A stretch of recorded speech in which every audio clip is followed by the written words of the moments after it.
রানা ও উর্মির সংসার, তবে হঠাৎ কি এমন হলো যা তছনছ হয়ে গেল। কুষ্টিয়া শহরের হাউজিং এলাকায় স্বামীর বিরুদ্ধে স্ত্রী উর্মি খাতুনকে হত্যার অভিযোগ উঠেছে। গতকাল রাত 11টার দিকে হাউজিং এ ব্লকের একটি ভাড়া বাসা থেকে ওই গৃহবধূর মরদেহ উদ্ধার করে পুলিশ। স্থানীয়দের ধারণা, পারিবারিক কলহের জেরে স্বামী রানা স্ত্রীকে শ্বাসরোধ করে হত্যা করে পালিয়েছে।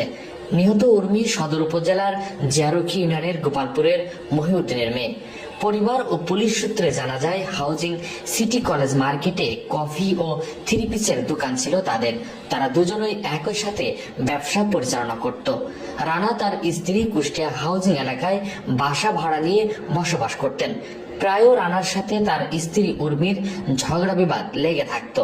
এরই জের ধরে স্বামী রানা তার স্ত্রীকে শ্বাসরোধ করে হত্যা করে ঘরের মধ্যে রেখে পালিয়ে গেছে। রানার বিরুদ্ধে আরো অভিযোগ উঠেছে, সে নারী কেলেঙ্কারি সহ মাদকের ব্যবসা করে আসতো। আমি স্ত্রী সম্পর্ক মানে খুব মারধর করে।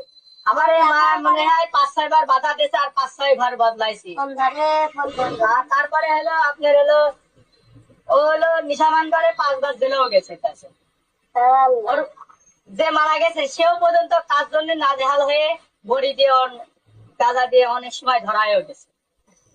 মনে হয় কিছুদিন আগেও জেল খাটিয়ে আসে।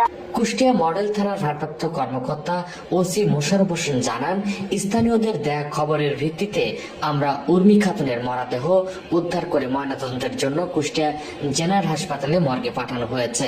নিহতর স্বামী রানা পলাতক রয়েছে। প্রাথমিকভাবে ধারণা করা হচ্ছে, পারিবারিক কলহের জেরে উর্মিকে তার স্বামী হত্যা করেছে। বিষয়টি নিয়ে পুলিশ তদন্ত শুরু করেছে। তদন্তের পর বিস্তারিত জানা